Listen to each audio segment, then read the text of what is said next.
Hello, everybody. Sorry for the slight delay there. We had a bit of a glitch technology-wise, so I had to restart everything and rebroadcast. So I apologize that we're a couple minutes late there. So super excited that we are here today. Today is a very exciting class because last class was all about power and distance, and I was thrilled. We had over 140,000 views on that video and hundreds of comments. I took time and responded to every single person.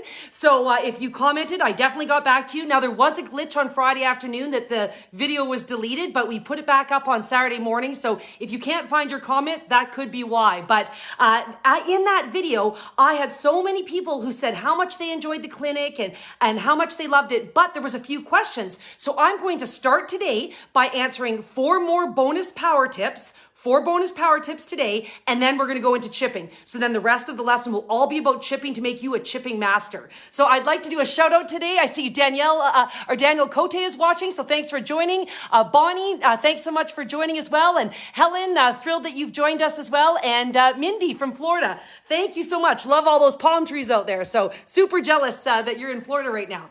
All right, well, let's get started. So last week I talked about power and distance. So if you missed that class, you can go back to the Golf Town Facebook page and find that video there or on the Golf Town YouTube channel. And I talked to you about the importance of creating coil and torque. Remember the turn the shirt, turn the pants, and finish your golf swing, finish your golf swing, finish your golf swing. But what a lot of people were saying to me was, Lisa, I have trouble finishing my golf swing, or I'm a senior and I don't have a lot of flexibility. Do you have some pointers? So that's what these four bonus tips will help you with some of that as well. Okay, so first bonus tip for all the people that say, gosh, Lisa, I struggle finishing my golf swing. What are some extra tips? Okay, last week we talked about finish your golf swing. And what did I mean by finish your golf swing? Finish your golf swing looks like this. When you finish, I want all of your weight on the front side. Remember, we talked about being able to see the entire back sole of your shoe. If I can't see that back sole of your shoe, you haven't finished the golf swing. And of course, dirty toe. So again, if you missed that, go back to that last video.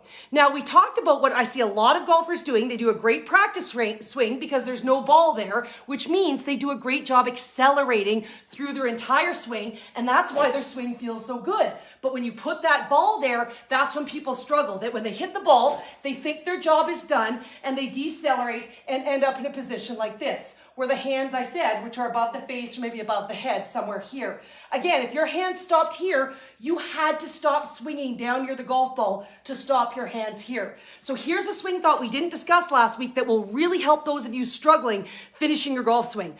I want you to think, after you hit the golf ball, you've got to swing through the golf ball. Swing through the golf ball and think, my club head should be moving fastest 3 feet past the ball, not at the ball. Your club head should not be moving fastest at the ball, but 3 feet past the ball. So if you have that swing thought that your club head should be moving fastest here, it will literally pull you to the front side. So if you swing through that ball, it will literally pull you to the front side. So that's your new swing thought. For those of you who are struggling to finish, I want you to think, swing through that ball, and my club head should be moving fastest 3 feet past the ball, which will literally pull you to that front side.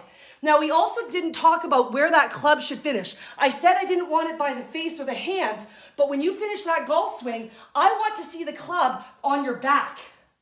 This is where I want to see the club finish, especially for driver. Again, if you watch any LPGA PGA Tour event, you will notice that every single player finishes their driver with their club on their back, not up here by their face or their head or by their ear. That club is on their back. So that's your goal when you swing through that golf ball 3 feet past the ball. You want to get that club all the way to your back. Get that club to your back. So that's your thought. Now, with irons and some wedges, you'll see a lot of the tour players, they'll kind of cut their swings off and you'll see their hands finish closer to their face. They're trying to impart spin. You would have seen it at the Masters a bunch of times. So that's a different move when you're trying to create spin on the ball. But if you are looking for straight power and distance and to hit a golf shot as long as humanly possible, swing all the way through it, get that club to your back. And again, you don't want to have those hands finishing here. You want to have that club head moving fastest 3 feet past the ball. So for any of you who struggled with that, that's going to help. All right, the second thing I had people struggling with saying, okay, Lisa, you told me I have to create club head speed to get ball speed, and ball speed leads to distance. Absolutely, yes. But when I was talking with some of the people who had questions, here's the problem. They thought their whole swing had to be fast. Whoa, whoa, whoa. We want to hold the horses there because what is most important? What is most important is creating coil and torque. How do we create coil and torque? Remember, we need to turn the shirt, turn the pants. So I told you the further you can turn, the deeper you can turn, will create more coil and torque, and that will lead to more club head speed, which will lead to more ball speed. But when people think speed, many of you were asking about your backswing. You do not want to have a fast backswing. I see it all the time. When I see people, especially at a corporate or charity golf tournament, it's a long drive hole and they want to hit the longest. You see them get up there and their swing has been looking like this all day, right? They get up to the long drive hole and it's, it looks like that, right? Slow that swing down in the backswing. Yes, we want speed, but we want speed through the ball, not in your backswing. So if you want to create as much coil and torque as humanly possible, slow, patient backswing. Let that backswing load up. Because if you do a nice, slow, patient backswing, it allows you to wind up as much as possible. If you do a fast backswing and you're already trying to swing through, you haven't let yourself fully wind up. So you're actually robbing yourself of distance. So slow, patient backswing to let yourself wind up, and then you want speed. Here's a great swing thought for that. So for that slow, patient backswing, I like to think 2 beats in my backswing, 1 beat in my downswing. So I actually use famous golfer, PGA Tour player, Ernie Els. So Ernie Els is from South Africa. He has the nickname of the Big Easy because he has this big, smooth, effortless swing that is powerful. So what I do is I say his first name, Ernie, in my backswing and Els in my follow through. So if you watch this, I'll do it over here. Very slow, patient backswing. Ernie Els. So slow, patient backswing, and I'll do it with a ball this time. Hold on. Okay, we'll go slow, patient backswing. Sorry, just teeing it up there. Slow, patient backswing. 2 beats in your backswing. Knee, Els. Okay? Take it nice and slow. Let it wind up. Knee, Els. So again, you can rip through that ball. I do want speed. And again, remember, I don't want us to swing harder. I want you to turn harder, not swing harder. Swing through that ball, have that club head moving fastest 3 feet past the ball, and finish on that front side. So slow, patient backswing is another way that will help you wind up as much as you can and get through to that front side. I just want to do a shout out. I see Lucy has joined us. Thank you so much. And Tanya, oh, you always use that. Love it. Great to hear that. Rebecca, love that you're tagging friends. That's fantastic. Please, and if you think there's someone who would enjoy these tips, tag them in the chat so that they can watch this later as well too. And Heather from Antigonish, Nova Scotia, thank you so much for joining. All right, so those are 2 of our 4 bonus power tips. What's our next bonus power tip? Now, this power tip is gonna blow your mind. You're gonna love this one. This is especially for anyone who wants, what did I say creates distance? The ability to create coil and torque. So anyone who wants more coil and torque, and especially if you have any injuries, knee injury, back injury, hip injury, or as we age, we lose flexibility, this is another great little tip for you that you're gonna love for the bonus power tips. Okay, watch this. I'm gonna do my regular setup where, remember, I go feet together, move my back foot, okay? So now I'm gonna make a golf swing, just the same golf swing I would make. Do my patient backswing and fast follow through. There, my belt buckle would be facing the corner of my room right there. Now, the only thing I'm gonna change, I'm gonna take my lead foot and I'm going to fan my lead foot by 45 degrees. So that's my left foot for my righties and my right foot for my lefties. My lead foot, the foot closest to the fairway, I want you to fan it to 45 degrees. That's the only change you're gonna make, okay? So feet together, move the back foot, fan the front foot, that's the only change. Now I'm gonna make the exact same swing. Now, my belt buckle is facing my net. I just gained 45 degrees of turn, 45 degrees of turn, and all I did was fan my front foot. So for those of you looking for that extra coil and torque, this will take so much pressure off your lead knee, anyone who has knee issues. And again, do this for all your clubs for full swing, obviously. So we've got short game, we've got putting, we've got full swing. This is full swing stuff. So on all my clubs, if I'm hitting a full pitching wedge, 9-iron, 8-iron, hybrid, fairway wood, driver, I am fanning my foot in every single full swing golf shot that I make. So do this for all your clubs. Make it part of your pre-shot routine, which we talked about. Remember, we talked about for regular irons, that the pre-shot routine for regular irons is feet together, move the lead foot the width of a club head, back foot to comfort, right? And then fan that front foot before you take your posture. That's part of your pre-shot routine now, and you'll be stunned how much more you can turn. Now, for any of my seniors out there, again, who struggle with flexibility, or if you have two bad knees, if your front and back knee are bad, or hip or back issues, my golf coach, Paul Horton, and remember I said, please always go see your PGA of Canada, LPGA, and PGA of America instructors, wherever you may be in the world, see your PGA instructor. My instructor, Paul, said, it's okay to fan both feet if you have knee, hip, or back injuries. But if you are healthy, keep the back foot straight and only fan the front foot.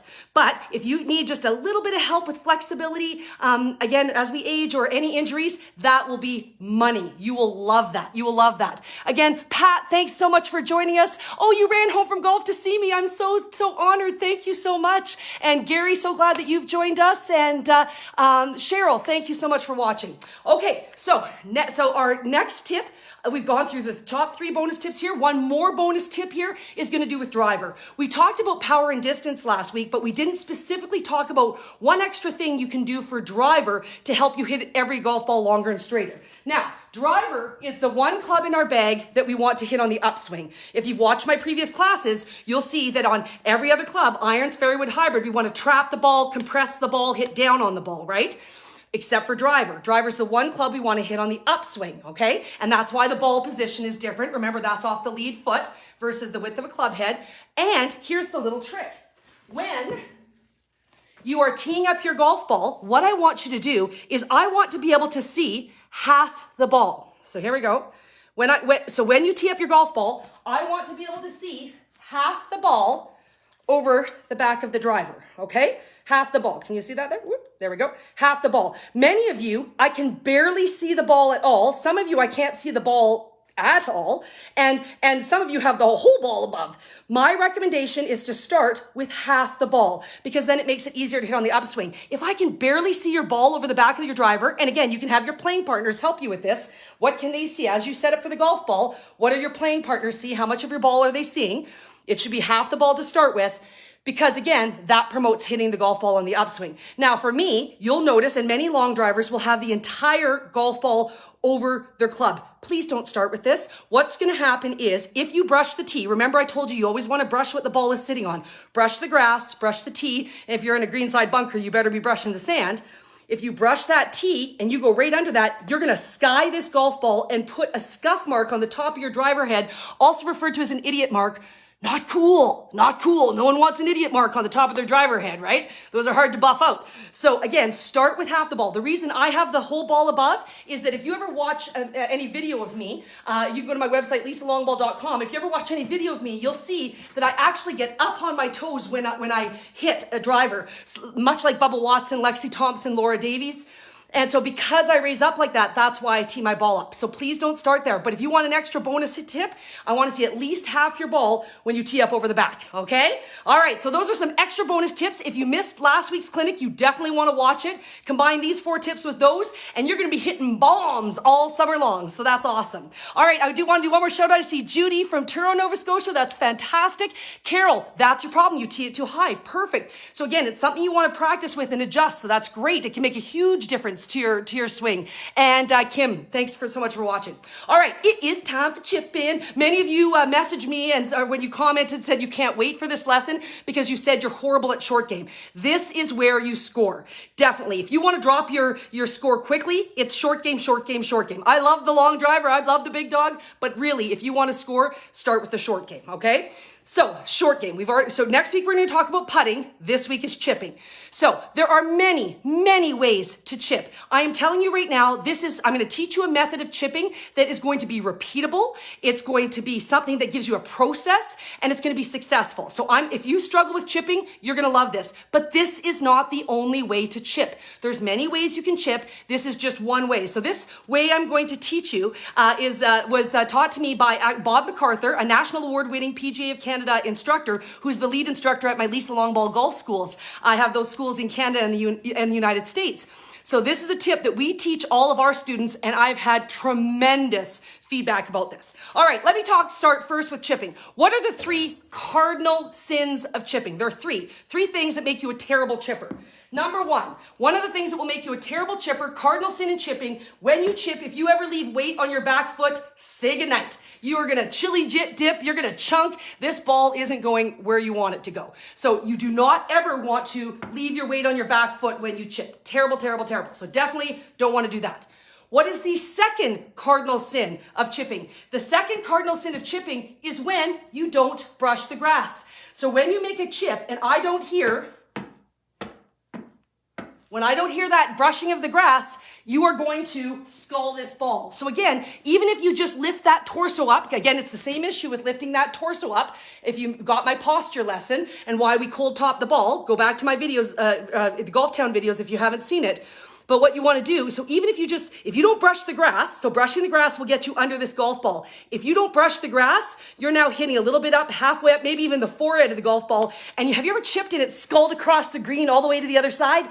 Yeah, you didn't brush the grass. Okay, so you gotta brush that grass to get under this golf ball. Otherwise, you're gonna skull it or blade it straight across the green. So cardinal sin number 2, you don't brush the grass. What is the third cardinal sin of chipping? The third cardinal sin of chipping, and I see it all the time, people who stab. They stab at their chips. So they come to their chip and they stab down at it. That is a terrible technique. Why? You have no distance control. If you're just stabbing down at it, you have no idea how far this is going to travel, where it's going to go, and it's just such a jerky movement, which is not good for chipping. So those are the 3 cardinal sins of chipping that you want to avoid.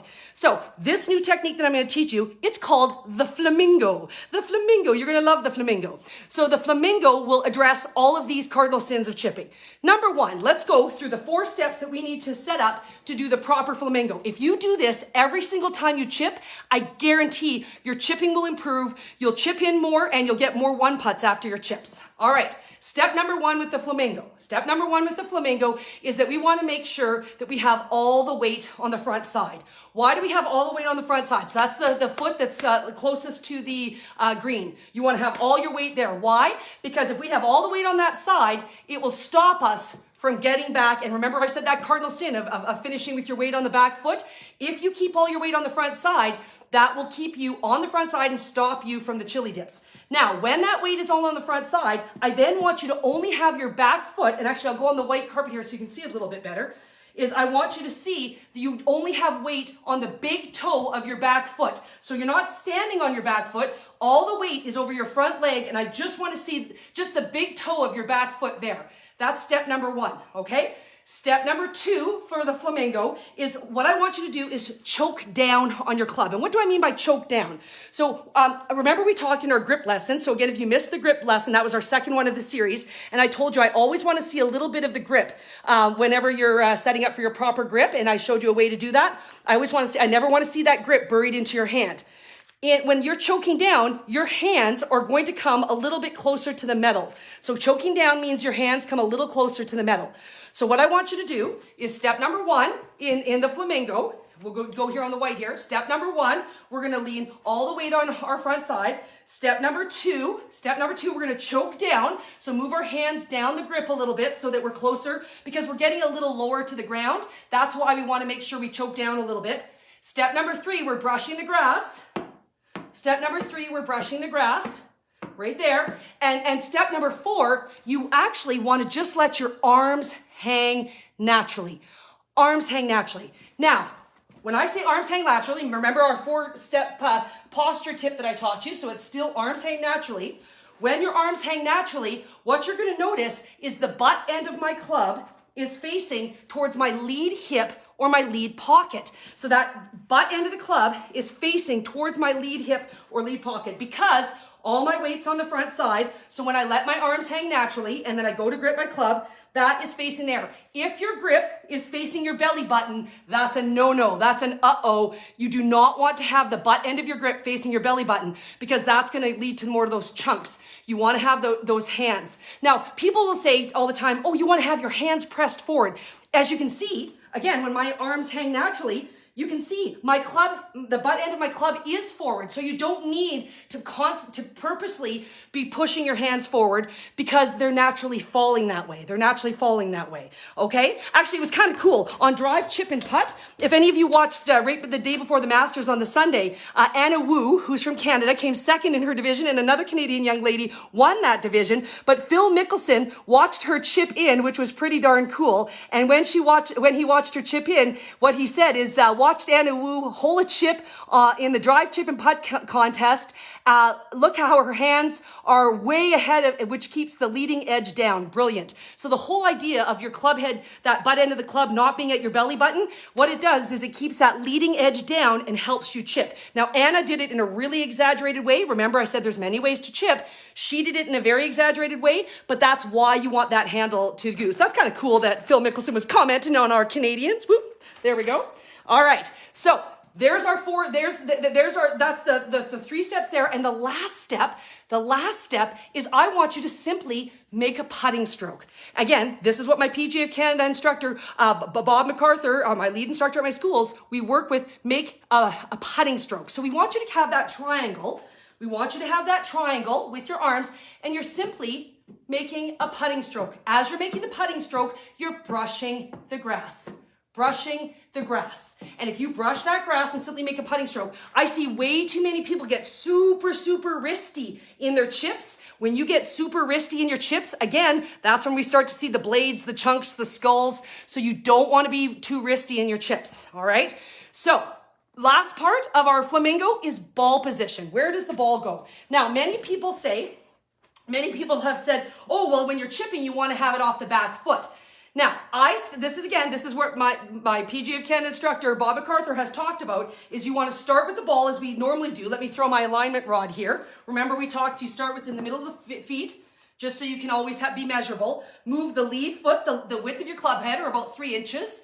Then we put all the weight on our front side, but you're going to move that back foot in. The back foot does move in, so it actually does look like it's off the back foot, but I like to have it measurable from the front foot. I think it's easier to always be measurable from the front foot, and yes, you're gonna move your back foot in and balance on that toe, but I like to think of it from the front foot, okay? And again, it's personal preference, and there's many ways to do this, but for me, I find this is what works best. So feet together, move the lead foot the width of a club head, put all the weight on the front side, just balance on the toe. When you do your practice swings, again, we choke down a little bit on the golf club. Let those arms hang naturally, which pushes the butt end to our lead hip. Practice swings, you better do practice swings when you chip because you better be brushing that grass. And then simply, all you're going to do is make a putting stroke. So when you do that, when you make that putting stroke, you'll get amazing, amazing contact. And that's the flamingo. You will love the flamingo. It's that 4-step process plus the ball position, and you will be so much more consistent. Now, here's the extra part of becoming a fantastic chipper. What I see a lot with people who are chipping, they use the exact same club and they chip everywhere. So whether they have a 10-yard chip, a 15, 20-yard chip, or a 40, 50-yard chip, they're using the exact same club. And usually it's their pitching wedge. Typically, it's their pitching wedge.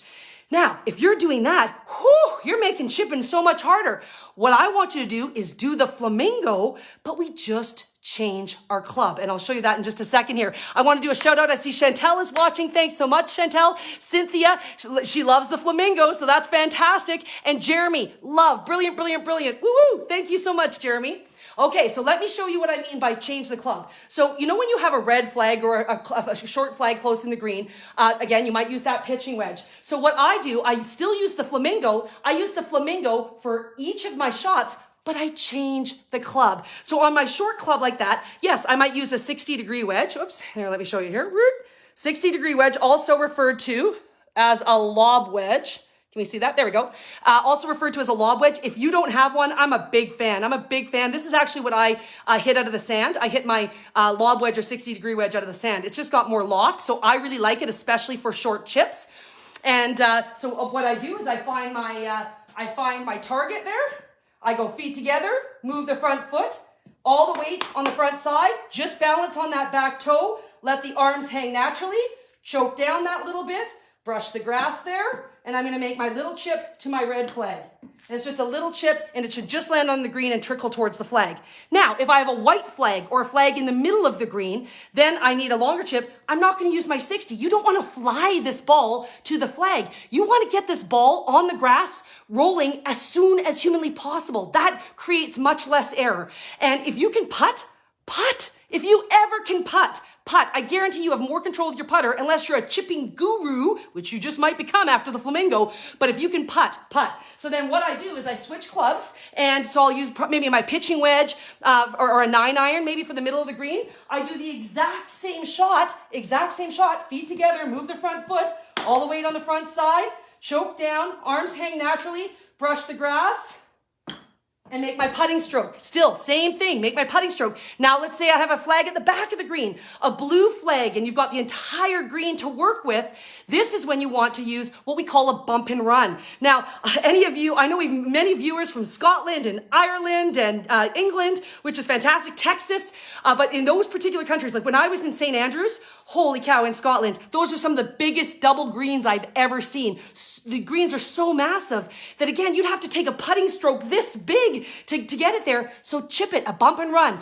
Get it onto the green and get it rolling as soon as humanly possible. So again, I would just switch to my 7-iron, and if I have tons of green to work with, and I'm gonna get my 7-iron, I'm gonna do my exact flamingo there, do my putting stroke, and I'm going to bump and run. And you'll be stunned how beautifully it rolls to the hole. Now, if you're thinking about measurement, how far do I fly it?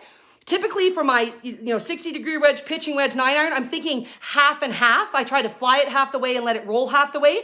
But on my 7-iron, my bump and run, I'm thinking I want it to fly a third of the way and roll 2/3. Fly a third, roll 2/3. Now don't forget, when you're chipping, you need to chip to a spot. You shouldn't just be looking at the hole. You should be tucking down, reading the green. Is there a slope to the green? If there's a slope, where's the apex? Where's this ball gonna break? And you should be finding a spot on the green. Oh, I want to hit it to that miscolored spot. I want to hit it just right of that leaf. Whatever it is, you should be finding a spot on the green that you are trying to land this golf ball. Again, whether it be half the way there or a third of the way there, where do you want to land this golf ball? And you have to assume it's going to roll out like a putt. So you must read your chip. You have to read your chip if you want to be a good chipper. So those are some fantastic ways. So again, learn the flamingo and switch clubs. Switch clubs versus trying to fly it with a sand wedge or pitching wedge, 40 yards to the cup. Get it on the ground rolling as soon as possible. Dee, I see that you're joining us, and Yvonne, thanks so much. Kim, thanks so much for joining us. And Richard, really appreciate you coming up. Now I see Leslie, what club if you are in the mouth leading up to the green? Oh yes, that's a great, I'm going to answer that question next. So her question there was, let's say you're in the mouth leading up to the green, and it's that hard pan. I like to call it hard pan because right in that mouth area, there's not a lot of nice, what I call fluffy puffy grass. So what do you do when fluffy puffy grass is a lot easier to chip out of, right? If you have, or at least a little bit of nice grass. Hard pan is often in that mouth leading up to the green, and you don't have a lot of grass to work with. This is such a great chip. You're going to love this. I want you to use your hybrid. Now, for those of you not familiar with the hybrid, a hybrid is literally a hybrid between an iron and a fairway wood. So you can see it has a little bit more bulk on it.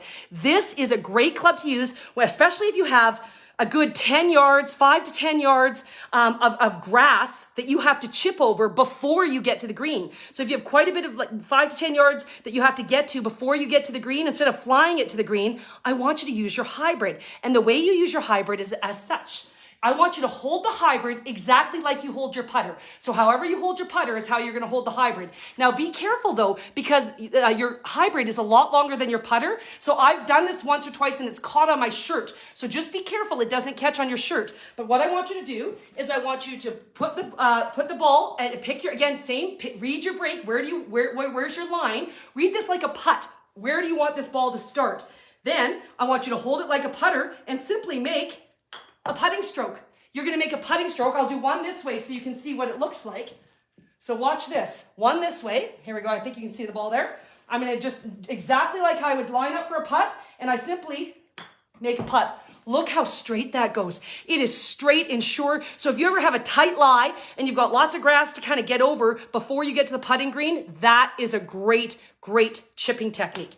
Now, my coach, Paul Horton, also a PGA of Canada instructor, award-winning instructor, I asked him, hey, what do we do when we're in the thick rough? What do we do when they're in the thick rough? And what Paul suggested, especially when you roll through the green or you airmail the green and you land in the super thick rough on the other side, he said, I still want you to use the same technique, same ball position, which is feet together, move the lead foot about the width of a club head, right? And we're still gonna do the flamingo, all the weight on the front side, just balancing on that toe. Again, everything the same. But he said when you have that thick grass where the ball has sunk down, you're gonna use a little bit more wrist hinge. Just a little bit more wrist hinge. Again, normally you'd use just a putting stroke for chipping. But if you're in that thick grass, I want you to get to that position and you're just gonna do a little bit more wrist hinge. Just a little bit. So still a putting stroke, but you'll just hinge those wrists just a little bit. And again, what you'll see is by doing that, here we go.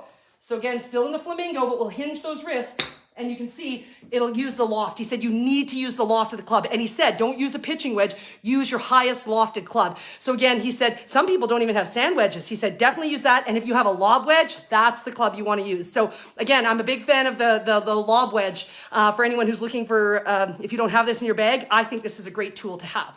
So that one's awesome. That one's awesome. So I just want to do a shout out. I see Erica has joined us and Twyla. Oh, thanks. Hopefully this helps. That's fantastic. So that's wonderful. Now, I want to do a shout out right now because all of our Ontario golfers, their courses have closed. I feel just terrible for you because here we were all so excited that we've all been out starting to golf. I played my first round of the year this past Saturday. For anyone in Alberta, you'll know that it was 20 degrees on Saturday, 1 degree and snowing Sunday. Canadians, what do we do? Canadian spring, right? So, but for Ontario, you guys are closed down and our hearts go out to you here. But I'm going to show you something that you can do at home. So when you're at home, so for any of us who are at home, or if your courses, if you're in Newfoundland and you're still under a whole bunch of snow and you can't be going outside to courses, these are some things you can do at home or in your backyard if you have a little bit of area there, but things you can do inside. One of the things you can purchase a chipping net. So you can get one of those chipping nets that you can purchase under Golf Town on accessories. I think that's where I got this, under the accessories option. So under the accessories option, you can kind of set up a chipping net. And just for fun, again, you can have your little golf ball. This is just my back door mat. I did purchase another little mat from Golf Town, but you can make do with other things, like your back door mat, and just do some fun chipping things. Practice your flamingo. Practice getting that weight on the front side. Practice that little putting stroke. Whoops, I kind of double hit it there. Sorry about that. Didn't do a good putting, didn't do my putting. Oh yeah, my tee was in the way. Let's do that again. Here we go, and boom, into the net. So again, you can have some fun doing that. So using a chipping net at home, you can also set out balls.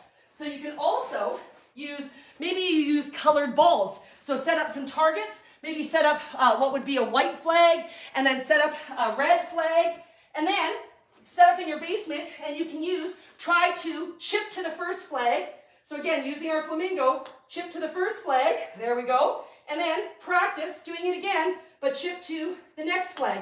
But you'll want to switch golf clubs. So again, it's just practicing our distance control. We can do this in our basement, or again, even outside in our backyard, and this won't chew up your grass in your backyard. Just that little brushing of the grass with chipping, you will not be creating the big beaver pellets in your backyard or a park across the street. So definitely, these are some things that we can be doing while we're at home. I hope you've enjoyed these chipping. I want to thank everyone. Pat, thanks so much for joining us. Anne, thanks so much. Oh, she looks like she's added a link there, so that's great. And Steve has joined us too. So thanks very much, everyone, for joining us. If you've missed any of my previous videos, please, these are all building blocks. I started with warm-up, grip, posture, ball position, and we moved up. So if you've missed any videos, you can go back to the Golf Town Facebook page. They're all there under videos or under live.